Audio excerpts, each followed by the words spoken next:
justice like mountains high soaring above.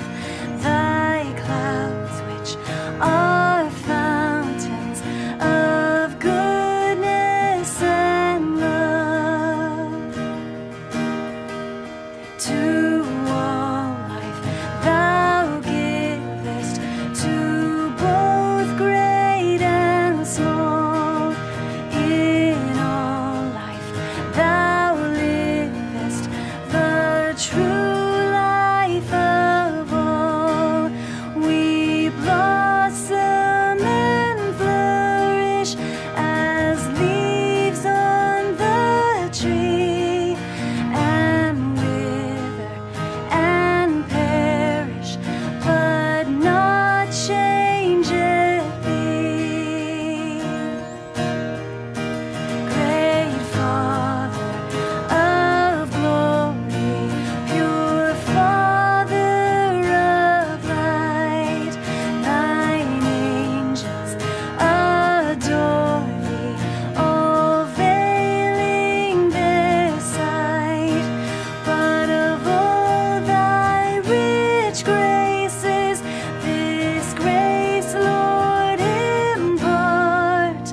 Take the veil from our faces, the vial from our heart.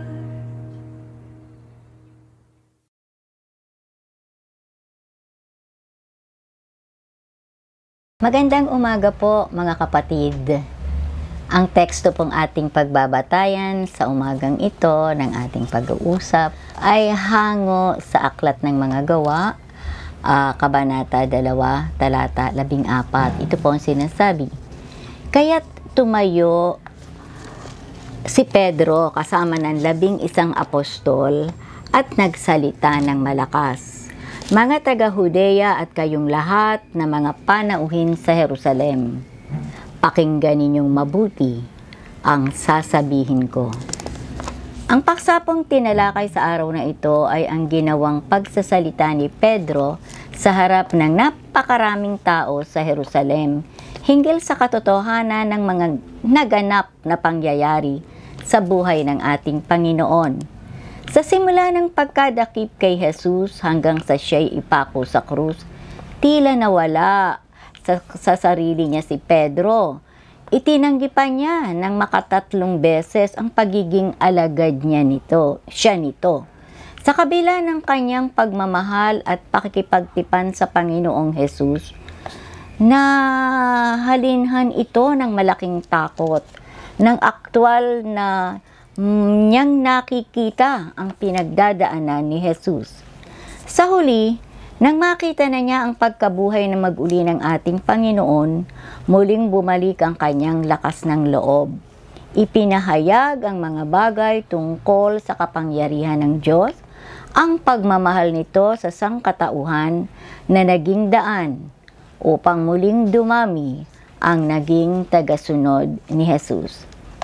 Ninanais ng Diyos ang mga tagapagpahayag ng kanyang kaharian, mga taong magsasalita sa ibang tao ng tungkol sa Diyos at hihikayat sa kanila na maging mabuting tagasunod nito.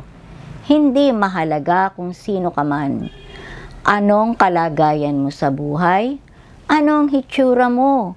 O gaano kalakas ang boses mo?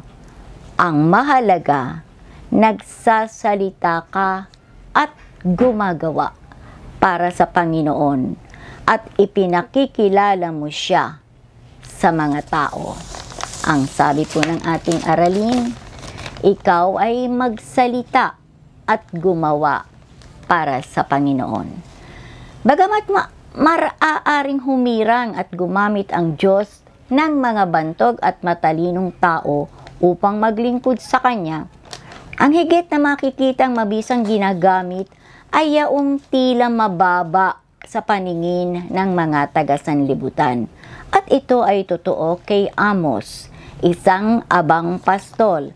Kahit siya ay naroroon sa isang bukid at nag-aalaga pa rin ng mga punong igos, ipinagkaloob sa kanya ng Diyos ang isang nakamamanghang tungkulin, ang paglalahad ng mangyayari, ang kapahamakan na sasapitin ng bansang Israel kung hindi sila magbabagong loob. Sila ay kakalat, subalit kapag nagsisi, ay muling titipunin. Sa kalagayan ni Amos ay mahahayag kaagad na sa pamantayan ng tao, hindi ito makapapasa sa tungkulin na gagampanan. Subalit, ang tiningnan ng Diyos ay ang nakatalagang buhay. Kaya ginamit siya sa isang mahalaga at kamanghamanghang gawain. Hindi basta-basta ang tumayo at magpahayag ng gagawin ng Diyos kung hindi magbabago ang mga ito. Lalo nang mahirap para sa isang taong walang gaanong napag-aralan at walang nalalaman, pagkat ang laging kaharap ay ang kawan na alaga at ang mga puno ng igos. Ngayon, haharap at magpapahayag sa mga kilalang tao. Subalit ang Diyos ang nagbigay sa kanya ng utos. Isa pa rin makikita natin sa ganitong kalagayan ay si David.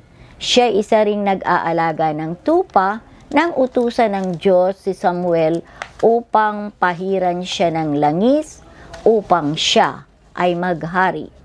Sina Pedro at Andres ay mga mangingisda sa Galilea nang sabihin sa kanila ni Jesus, "Sumunod kayo sa akin at gagawin ko kayong mamamalakaya ng tao." Si David Livingstone, isang kilalang misyonero, ay isang mahirap na kabataan dati na nagkukumpuni lamang siya ng organo. Minsan, habang nasa isang kapilya siya, hindi pa tapos ang inaayos na nasirang organo, kailangan nang magsimula ang pananambahan doon. Noong araw na yaon, ang panauhin ay si Pastor Robert Moffat, isang Scottish at misyonero sa South Africa. Ang inaasahan ni Pastor Moffat at ng kongregasyon sa araw na yaon ay mga lalaki ang pagsasalitaan at ang inihandang teksto ay mula sa Kawikaan 8:4 na ganito ang sinasabi, "Sa inyo, mga lalaki, ako'y tumatawag." Kaya nanlumo si Pastor Robert nang ang masumpungang nagkakatipon ay pawang mga babae. Gayunpaman, ipinagpatuloy niya ang inihandang mensahe at ang binatilyong nag-aayos ng organo ay nainganyo sa pakikinig. At sa ganito siya tinawag ng Diyos. Bagamat inakala ni Pastor Robert na walang saysay ang kanyang mensahe, iba naman kung gumawa at kumilos ang Panginoon. Kung ang Diyos ay susundin, mamamangha tayo sa kanyang naiibang pagkilos. Totoong walang lumapit noong nagbigay ng paanyaya si Pastor Robert. Ngunit naroroon naman ang isang binatilyo na gumagawa lamang ng organo na nagsimulang mag-umapaw ang puso sa kanyang narinig. Ipinasya nito na sundan ang bakas ng misyonero at magmisyon sa Africa, kaya't nag-aral sa paaralan ng Biblia. Ginugol ang buong buhay niya sa paglilingkod sa Africa. Ginalugad ni David Livingstone ang mga liblib at kasulok-sulukang dako ng Africa.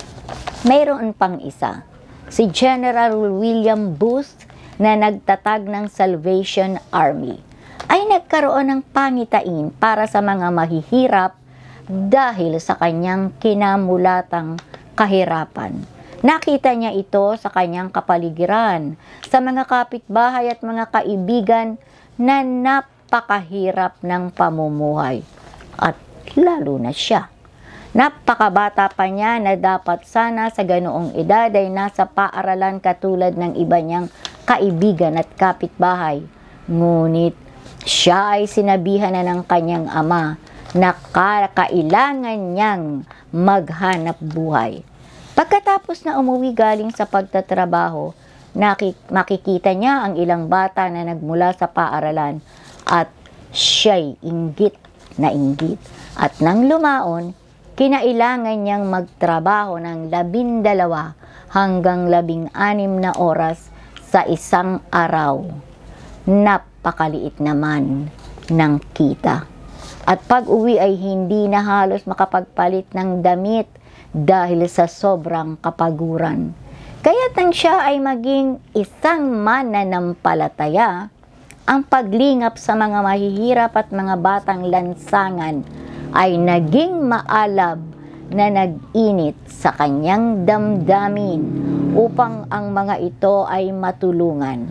Nabuhay siya upang magmalasakit sa kapwa sa buong sanlibutan.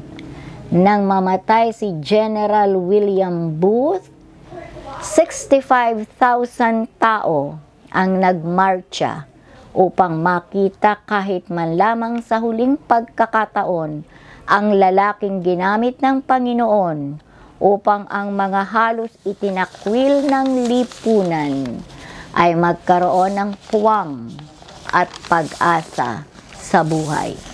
Kung iisipin natin ay maraming dakilang bagay ang nagagawa ng Diyos dahil sa kanyang matatalino at kilalang mga anak. Nakahahamon din na malaman na marami rin ang nagamit ng Panginoon kahit sila ay mangmang, mahirap at hamak.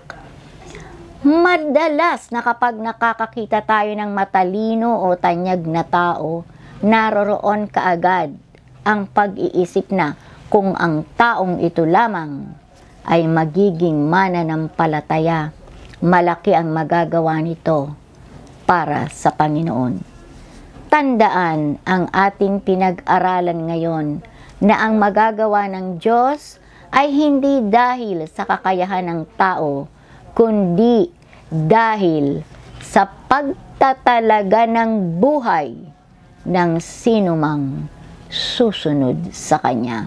Kapatid, kung nais mong maglingkod sa Panginoon, italaga ang buong buhay at tulutan siyang makagawa sa pamamagitan mo at ikaw ay mamamangha pagkat maaaring mahigitan mo pa si William Booth o si David Livingstone.